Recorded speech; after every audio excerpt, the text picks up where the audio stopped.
بسم اللہ الرحمن الرحیم. یوم یکجہتی کشمیر کا دن 5 فروری یہ اس لیے بنایا جاتا ہے کہ ہم سب اپنے بھائیوں کے ساتھ، اپنی بہنوں کے ساتھ اس کا اظہار کریں کہ ہم ان سے کتنی محبت کرتے ہیں. ہم بھولے نہیں ہیں اس بات کو کہ میرے کشمیری بھائی کس مصیبت میں زندگی گزار رہے ہیں. آج اگر مجھ سے کوئی یہ کہتا ہے اور پاکستان کی برائی کرتا ہے اور کہتا ہے کہ پاکستان سے نکل جاؤ، تو مجھے بڑا افسوس ہوتا ہے. اس لیے افسوس ہوتا ہے کہ یہاں پہ آزادی سے رہنے والے شاید آزادی کی قیمت جانتے نہیں.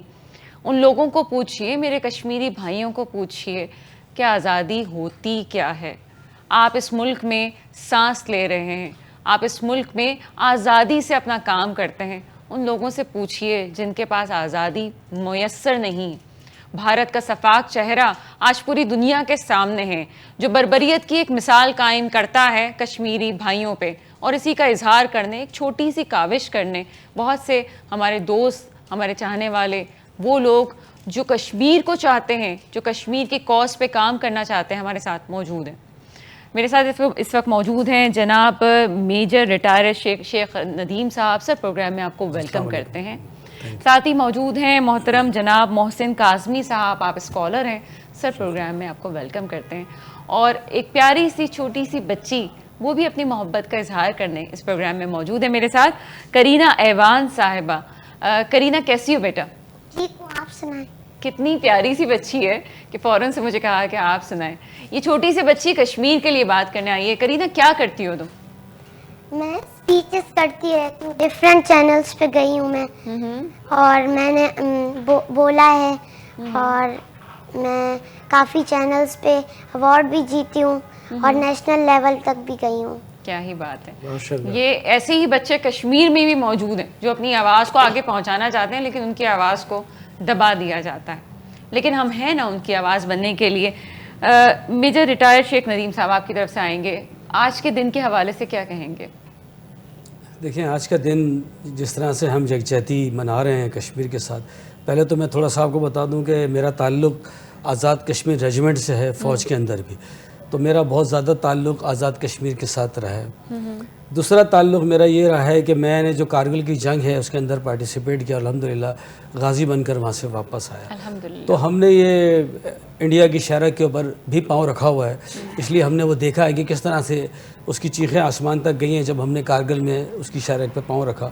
اور میں اس جگہ پہ موجود تھا، ٹائیگر ہل کا لیفٹ فلینک میرے پاس تھا، اور وہاں پہاڑی سے جب یہ روڈ سے ان کی گاڑیاں گزرتی تھیں اور یہ جاتے تھے سامان لے کر سیاچین کی طرف، تو ہم نے وہ ان کی شہرت بند کی ہوئی تھی.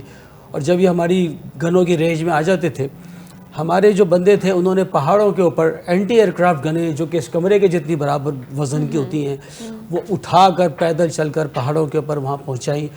اور وہ جو ایئر رول کے بجائے ہم نے اس کو گراؤنڈ رول پہ، یعنی نیچے جو ان کی گاڑیاں جاتی تھیں اس کے اٹیک کے لیے ہم نے اس کو استعمال کیا، کیونکہ اس کی بلٹ بہت دور تک جاتی ہے.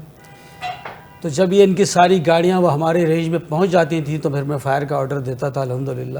اور ہم نے وہ منظر دیکھا ہے کہ کس طرح سے پھر یہ چیختے ہوئے بھاگتے ہوئے جاتے تھے، اور یہ ان کا تمام کنوائے اور وہ راستہ ہم نے بلاک کر دیا تھا الحمدللہ. وہ ہم نے رکھا. تو میں کشمیر میں کیونکہ رہا بھی ہوں اور وہاں کے لوگوں کے تاثرات بھی جانتا ہوں، اور میرا تعلق آزاد کشمیر ریجمنٹ سے ہے. جو میری ریجمنٹ ہے اس کے اندر بھی زیادہ تر جو 80% لوگ ہوتے ہیں ان کا تعلق کشمیر سے ہوتا ہے، آزاد کشمیر جس کو ہم کہتے ہیں. تو میں سارے تعلق کو جانتا ہوں. آپ نے دیکھے کہ کس طرح سے ہندو انڈیا نے اس کشمیر کے اوپر جبراً قبضہ کیا ہوا ہے، جبکہ یہ خود 1948 کے اندر یونائٹڈ نیشن کے اندر گئے تھے. نہرو صاحب، انہوں نے وہاں قرارداد منظور کروائی، پلیبسائٹ کی، اور انہوں نے کہا کہ جناب جیسے یہاں کے لوگ رہنا چاہیں ہم ان کو ان کا حق دینے پہ تیار ہیں. لیکن جب یہ قرارداد منظور ہو گئی اور سیز فائر ہو گیا، اگر یہ سیز فائر نہیں ہوتا تو شاید ہماری فوجیں بارہمولہ سے بھی آگے پہنچ کر یہ جو باقی کشمیر تھا اس کو قبضہ کر لیتی. لیکن ہم نے ان کی باتوں میں آ گئے اور یہ ہندو توا جو ذہنیت تھی اس کو ہم اس وقت شاید صحیح طرح سے پڑھ نہیں سکیں، اور ہم نے سیز فائر کے اوپر جو ہے وہ ایکٹ کر لیا اور ہم نے ان کی بات مان لی. لیکن آپ دیکھیں کہ انہوں نے اس کے بعد جو شرائط تھی جس میں انہوں نے اس کو ایک آزاد ریاست کا حق دینا تھا، جس کو آپ آرٹیکل 370A کہتے ہیں، انہوں نے وہ بھی اپنی پارلیمنٹ سے منظور کرایا، لیکن اس کے اندر ایک لکونہ ڈال دیا کہ پریزیڈنٹ آف انڈین یونین جب چاہے گا اس کو ریووک کر سکتا ہے، یعنی اس کو کینسل کر سکتا ہے۔ دوسرا 1953 کے اندر انہوں نے ایگریمنٹ کے مطابق آرٹیکل 35A بھی انٹروڈیوس کرایا، جس کے مطابق اب یہ ایک مکمل ریاست کے طور پر انڈین یونین کے اندر ایک ممبر کے طور پہ اس نے رہنا تھا، اور یہ رہی، جس میں وہاں پر کوئی بھی دوسرا غیر مقامی جا کر مقامی شہریت حاصل نہیں کر سکتا تھا، زمین نہیں خرید سکتا تھا، یونیورسٹی میں ایڈمیشن نہیں لے سکتا تھا، ووٹ کا حق نہیں تھا، صرف دفاع کا اور کمیونیکیشن کا یعنی روڈ انفراسٹرکچر کا اور ڈاک کا صرف یہ، اور اس کے علاوہ جو ایکسٹرنل افیئرس ہیں یعنی خارجہ امور وہ صرف انڈین یونین کے پاس تھا، باقی تمام چیزیں کشمیریوں کے اپنے پاس تھیں۔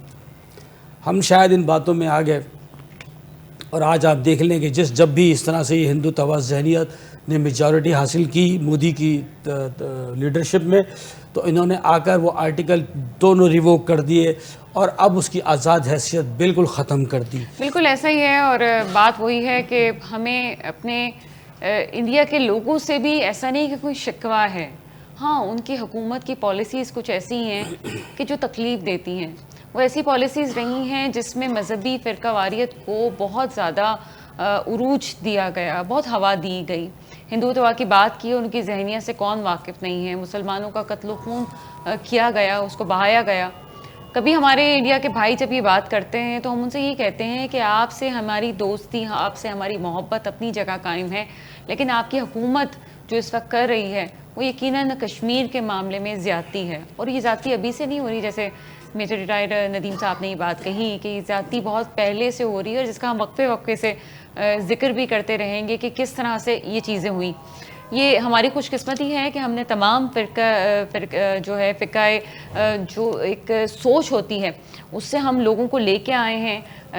پہلے پروگرام میں بھی ہمارے ساتھ ریٹائرڈ جو ایک فوجی موجود تھے، اور اس وقت بھی ہمارے پاس ایک فوجی ریٹائر موجود ہیں، ساتھ ہی ساتھ ایک ماہر تعلیم بھی موجود تھے، اور اس وقت ہمارے ساتھ اسکالر موجود ہیں۔ تمام لوگوں کی جب ہم رائے لیتے ہیں تبھی ہمیں اصل مدعے کا علم ہوتا ہے کہ مدعا ہے کیا اور اس کو حل کیسے ہونا چاہیے۔ ہماری خوش قسمتی ہے کہ ہمارے ساتھ اس وقت محسن کاظمی صاحب بھی موجود ہیں۔ سر، کیا سمجھتے ہیں آج کے دن کے حوالے سے؟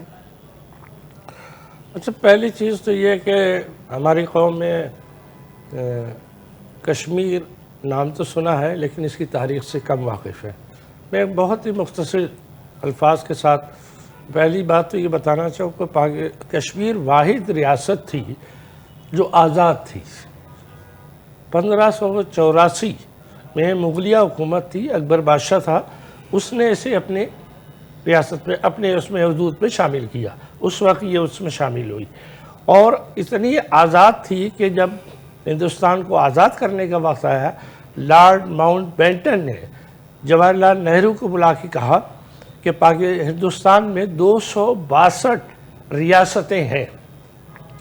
اب اس کا فارمولہ یہ طے کیا انہوں نے کہ ان ریاستوں میں جو ریاست جس کے ساتھ الحاق کرنا چاہے کر لے، ہندوستان کے ساتھ کرنا چاہے ہندوستان کے ساتھ کرے، پاکستان کے ساتھ کرنا چاہے پاکستان کے ساتھ کرے۔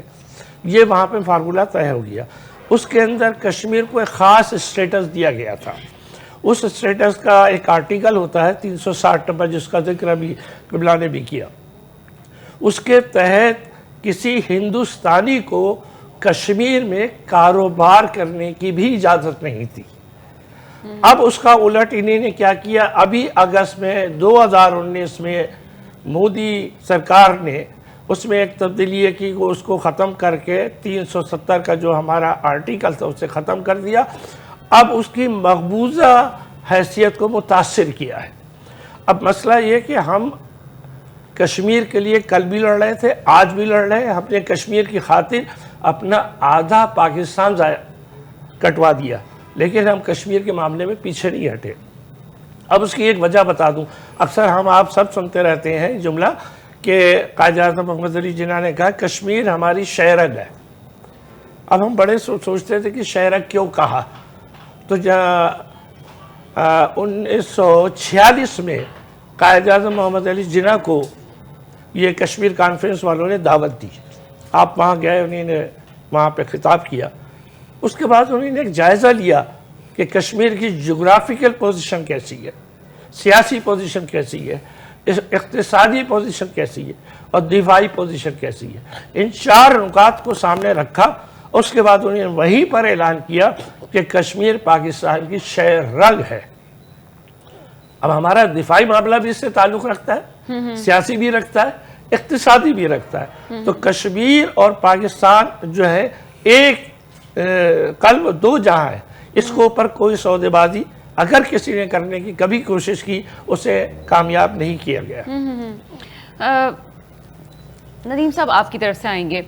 کیا سمجھتے ہیں کہ اس وقت جو ایفرٹس ہو رہی ہیں کشمیر کے لیے، ہم بھی یہاں پہ ایک اسی ایفرٹ کا حصہ ہیں کہ ہم اس پروگرام کے میں بیٹھے ہوئے ہیں اور آپ سے ہم رائے پوچھ رہے ہیں، لیکن حکومت کی سطح پہ کیا سمجھتے ہیں کہ اس وقت کشمیر کے لیے جو ہماری پالیسیز ہیں وہ ٹھیک ہیں؟ دیکھیے there is always room for improvement. ابھی بھی جو حکومت کی پالیسیاں ہیں آپ دیکھیں کہ حکومت اس وقت زیادہ تر سیاسی معاملات اور معاشی معاملات میں الجھی ہوئی ہے، اس لیے کشمیر سے تھوڑا سا انہوں نے صرف نظر کیا ہوا ہے. لیکن میرا جو دفاعی ادارہ ہے جس سے میرا تعلق ہے اس نے کبھی بھی کشمیر سے صرف نظر نہیں کیا. اور یہی وجہ ہے کہ انڈیا میں اس وقت پوری دنیا کے اندر سب سے زیادہ فورسز اگر کہیں اس وقت چھوٹے سے علاقے کے اندر لگی ہوئی ہیں پر اسکوائر فٹ تو وہ مقبوضہ کشمیر میں لگی ہوئی ہیں. 7 لاکھ انڈیا کی فوجیں لگی ہوئی ہیں، پیرا ملٹری فورسز اور دوسری فورسز اس کے علاوہ ہیں. آپ سوچیں انہیں کتنا خطرہ ہے اس وقت ہماری دفاعی افواج سے. ٹھیک ہے، ہماری اس کے مقابلے میں مشکل سے شاید 1:8 کا ریشو ہے ان کے مقابلے کے اندر. تو آپ اس سے آئیڈیا لگا سکتے ہیں کہ وہ کتنا ہم سے ڈرے ہوئے ہیں. لیکن مجھے یہ ضرور امید ہے کہ انشاءاللہ کوئی نہ کوئی فیوچر کے اندر، اس کی وجہ یہ ہے کہ کشمیر کے اندر 90% میجورٹی ہے مسلم کی. یہ جو مرضی ڈیموگرافک چینجز کے ذریعے سے کوشش کر لیں، یہ اس ریشو کو چینج کرنا ان کے لیے بہت مشکل ہے انشاءاللہ تعالیٰ. اور اس کی وجہ یہ بھی ہے کہ وہاں کے عوام انڈیا کے ساتھ بالکل نہیں ہے. آپ دیکھیں کہ جس فاروق عبداللہ کو انہوں نے پرائم منسٹر بنایا تھا، ٹھیک ہے، 58 کے اندر، اور اس کو وزیر اعلیٰ اس کے بعد انہوں نے بنایا. وزیر اعلیٰ بننے کے تھوڑے عرصے کے بعد ہی اس کو معزول کیا اور اس کو جیل کے اندر بند کیا. اور جب سے یہ تحریک وہاں پہ اٹھ گئی ہے اور انہیں پتہ ہے کہ ہندوستان والے کبھی بھی ہمارے ساتھ نہیں ہیں اور نہ ہمارے ساتھ رہیں گے. دوسری بات یہ ہے کہ تھوڑی سی میں تصحیح کر دوں سر کی، جب پارٹیشن ہوا اس وقت پورے انڈین یونین کی 562 ریاستیں تھیں، 562 اسٹیٹس تھیں، جس میں سے 140 پرنسلی اسٹیٹ کہلاتی تھی، یعنی وہاں کے اپنے حکمران تھے، وہ انگریزوں کے پاس نہیں تھی، وہ آزاد ریاستیں تھیں. جی بالکل. تو ڈیسائیڈ یہ ہوا تھا جو ریڈ کلف کے تحت کہ جو بھی مسلم میجورٹی والے علاقے ہوں گے وہ مسلمانوں کے پاس پاکستان کا حصہ بنیں گے، اور جو علاقے پرنسلی اسٹیٹ ہیں جو 140 ان میں سے جو وہاں کا عوام اور وہاں کا جو حکمران ہے وہ فیصلہ کرے گا، جس ملک کے ساتھ بھی جانا چاہے گا تو وہ آزاد ہوگا. کشمیر اور حیدرآباد دکن اور جونا گڑھ، ان تینوں جگہوں پر بھارت نے وہاں کی عوام کی مرضی کے برخلاف حملہ کیا، اٹیک کیا، فورسز داخل کی. سب سے بڑی ریاست تھی حیدرآباد دکن کی، اور اس کے اوپر قبضہ کیا، جس کی اس وقت آبادی تقریباً 1.5 کروڑ 2 کروڑ تھی. اس پہ قبضہ کیا اور ان تینوں ریاستوں کے اوپر اس نے بزور فوج، بزور دھونس دھاندلی سے قبضہ کیا. اور آج یہی وجہ ہے کہ کشمیر کے اندر آزادی کی تحریکیں اسی طرح سے جاری ہیں. اور مجھے امید ہے جو آپ نے بات کی، آپ دیکھیں گی کہ دیکھیں یہ جس طرح سے ہسٹری کے بارے میں بتایا گا، اللہ تعالیٰ جب چینج کرنے کا آتا ہے تو چیزیں چینج ہو جاتی ہیں. اور ہمیں امید ہے کہ انشاءاللہ تعالیٰ بہت جلد کشمیر جو ہے یہ آپ دیکھیں گی پاکستان کا حصہ بنے گا، کیونکہ اتنی زیادہ فورس رکھ کر دبا کر انڈیا کشمیریوں کو انڈیا کے ساتھ نہیں رکھ سکتا. 72-73 سال ہو چکے ہیں، انہوں نے اپنے لیے پوری کوشش کی ہے. لیکن آپ آج بھی دیکھ لیں، ہم جب کشمیر میں گئے ہیں کارگل کے اندر بھی، تو وہاں کے لوگوں نے ہمیں ویلکم کیا. تو آپ اس سے آئیڈیا لگا سکتے ہیں کہ وہاں کے لوگوں کی جو پیاس ہے وہ اپنے مذہبی لوگوں کے ساتھ ہے، اپنے پاکستان کے ساتھ ہے. اور مجھے امید ہے کہ آپ جلد دیکھیں گے انشاءاللہ تعالیٰ کہ یہ انڈیا جس نے قبضہ کیا ہوئے ساری ریاستیں ڈس انٹیگریٹ ہوں گی اور کشمیر بھی پاکستان کا حصہ. ٹھیک ہے، ایک جو چیز دیکھی جاتی ہے صحافی کے حیثیت سے، ہم نے دیکھا کہ پروپیگنڈا پہ بہت زیادہ اہمیت دی جاتی ہے. اس وقت جو بھارتی پروپیگنڈا ہے وہ یہ کہتا ہے کہ کشمیر کے لوگوں کو کوئی مسئلہ ہی نہیں ہے، وہ تو ہمارے ساتھ ہی رہنا چاہتے ہیں، ان کو کوئی پرابلم نہیں ہے. لیکن گراؤنڈ ریالٹیز دیکھی جائیں تو اس وقت جو کشمیر کے لوگ ہیں وہ نہایت ایک قسم پرسی کی زندگی گزار رہے ہیں.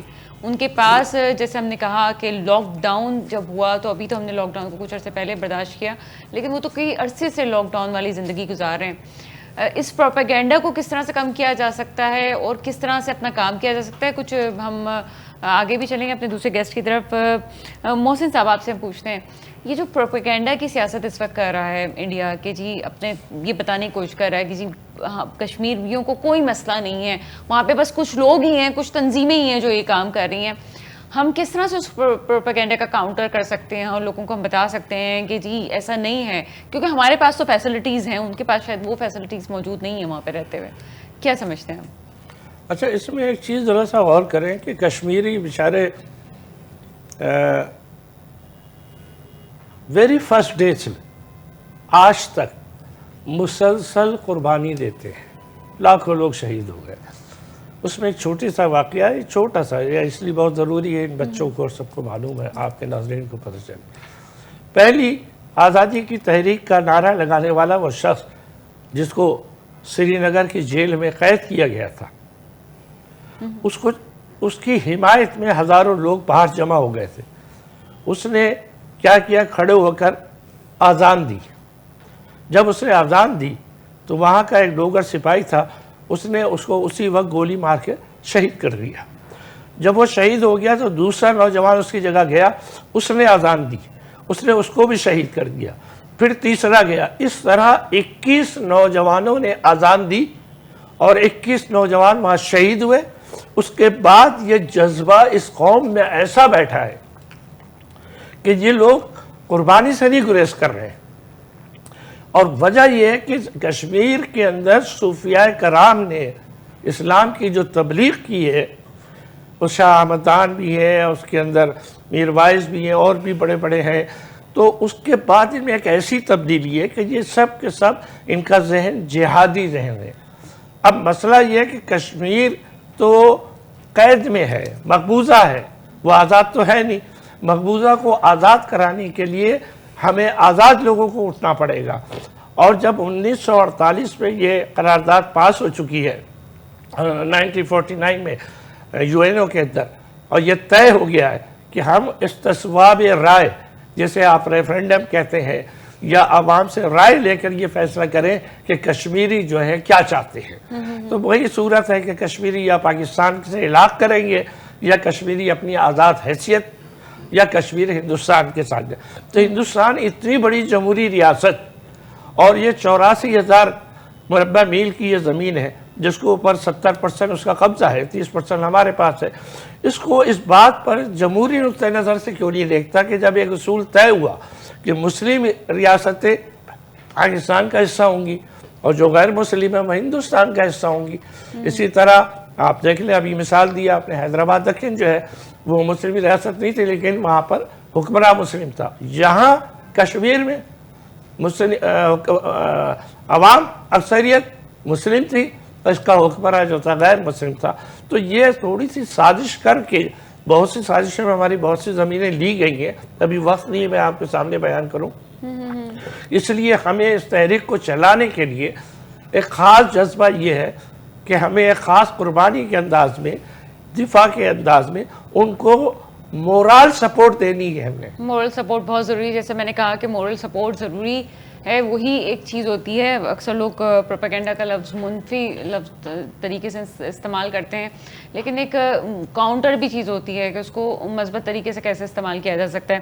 ندیم صاحب, کیا لگتا ہے آپ کو وہاں کے جو آپ نے جیسے کہا کہ آپ وہاں کے لوگوں سے واقف ہیں, ان کی ذہنیت سے واقف ہیں, بھارت کس کے ساتھ وہ الحاق تو ظاہر سی باتیں نہیں کرنا چاہتے, ان کی ہم نے دیکھا ہے چیزیں, لیکن بھارت کو بھی کیا سمجھتے ہیں کہ کیا اس وقت مسئلہ ہے؟ کیا وہ اس کی آزادی کو تسلیم کرنا اس کے لیے بڑا مسئلہ ہے, یا اس کا مسئلہ یہ ہے اس وقت بھارت کا کہ وہ پاکستان ہی کیوں ان کو سپورٹ کر رہے ہیں اور کہیں یہ پاکستان کے ساتھ تو الحاق نہیں کر لیں گے؟